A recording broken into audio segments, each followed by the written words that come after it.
Thank you. What I'd like to do is paint really quickly a picture of what the Centre of Excellence is about. And the tagline really is we want to create robots that see as we do. Some people have suggested this is a bit limiting. Perhaps we should aim to create robots that can see better than we do. But right now I'd settle for robots that see as well as we do. It's certainly not a very easy thing to do. If you consider robot technology, the sort of robots that build motor cars, it's an old technology, more than 50 years old. And these machines are, all intents and purposes, blind. Right? They can perform very useful tasks like building automobiles because they live in an environment that is extremely well organized. So they're very accurate, these machines, and very fast and very strong. They move to a particular coordinate and close their hand, there'll be a car door there because someone put it there. Right? And they pick it up and they move it to another coordinate and they let go and there's a car body there because somebody put the car body there. So this kind of robotic automation is quite inflexible. It's referred to as flexible manufacturing, but it isn't all that flexible. The environment that we work in, that we live in, is actually quite chaotic. If you wanted to pick fruit in an orchard, no one tells you where the fruit are. You have to go and find the fruit. And they're not going to be the same from day to day, from year to year. So this is a very classical robot technology. These machines are blind. There's 1 million of them on the planet right now doing good things. You know, in the last 10 years perhaps, there's been this new class of robot. This is a robot that's a bit more adaptive to its environment. It's low cost, performs a fairly useful task. It adequately cleans a floor by blundering around and eventually covering every square centimetre. So this is where robotics are going, moving out of factories into the sort of chaotic, disorganized environments that we all live in. But this robot isn't endowed with very much in the way of sensory ability. Really, the simplest ones have just got a bump sensor.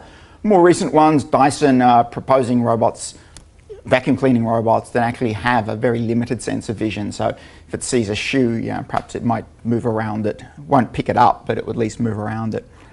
Okay, so why do we want robotic vision? We believe that vision is perhaps the most powerful sense that we have. We use vision all the time to do almost everything in our daily life. We use it to manipulate objects, to recognize people, who they are, perhaps even what they're thinking, their emotional state. We use it to drive cars. Vision allows us to see things that are really close. It allows us to see things that are far, the back of the room, out the window, across the river, right out to the horizon. It's very, very versatile. Can see far, can see near. The information we get from a vision sensor is incredibly rich. We have color and texture. We can extract some geometric information from that as well. So almost everything we need to know, shape, size, and what that particular object is. And cameras are cheap and getting even cheaper. So you know, this device costs a few $100. It's got 2 cameras in it. The actual cameras themselves don't cost much. Cameras actually aren't the limiting factor when it comes to allowing robots to see. The problem really is, how do I interpret the information that comes from a camera so that I can construct a model of what's in the world around me, what's a chair, what's a person, and then reason about that model in order to work more effectively. So robots, as I said earlier, predominant in factory environments, but we want robots to move into other sorts of environments. So yeah, we do want them to be working in manufacturing. We want them as smart co-workers. We don't want the robots in one part of the factory working all by themselves building cars. We want robots right next to us, looking at what we're doing, anticipating what comes next, helping us pick up the thing. You know, I grab my end, it grabs its end. I don't have to type stuff into the keyboard, it just figures it out. So we want smart co-workers, and that means the robots have to have an extraordinary level of sensory ability to see what's going on around. Agriculture is another area that we want to do work in, and you'll hear a bit more about this if you come to the launch tonight. We want robots to enhance agricultural productivity. We need sustainable production of food, and it's got to be done. We've got to produce more food on the planet, generally with less land, lower inputs, and fewer farmers. There's a labour vacuum in food production, and we believe robots can come to the party there.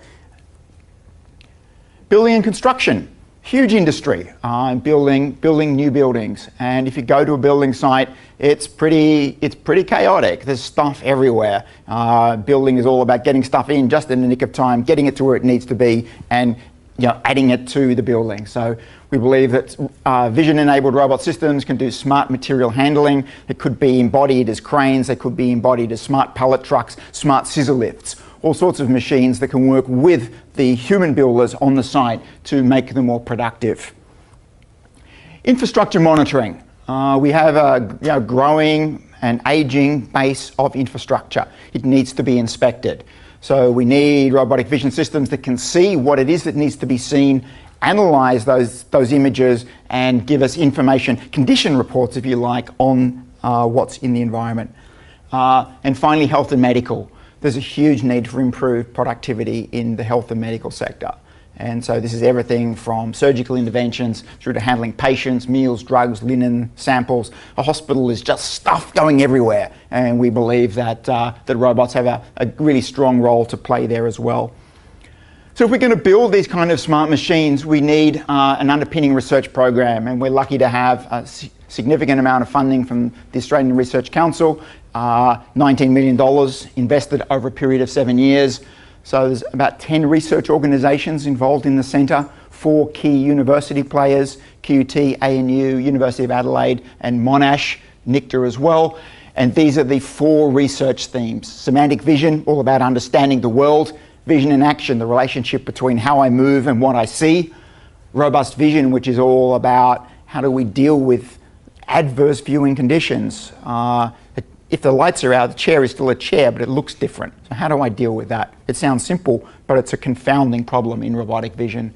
Finally, algorithms and architectures is how do we harness all the amazing computing hardware that people are building for us, Intel knocking themselves out to build better and better processors to put in things like this. It's great for roboticists. So the centre, as I mentioned before, funded by Australian Research Council and the partner universities listed here. We have some overseas partner universities as well, Georgia Tech in the US, ETH in Zurich, Imperial and Oxford in the UK, and INRIA, which is a French national ICT research organisation. All up, $25 million to invest in research over 7 years. 13 chief investigators, so these are researchers at the Australian universities who are highly credentialed in the areas of robotics and computer vision, highly cited, very highly regarded researchers. We have a number of partner investigators at our overseas universities and a number of associate investigators at our universities as well. We've used a lot of the money to hire 16 smart new research fellows, and you get to meet some of those at the launch event tonight, and we're hoping to ramp up to something like 50-something PhD students. So that's a pretty phenomenal workforce that we can harness to crack this particular problem, guided by the chief investigators.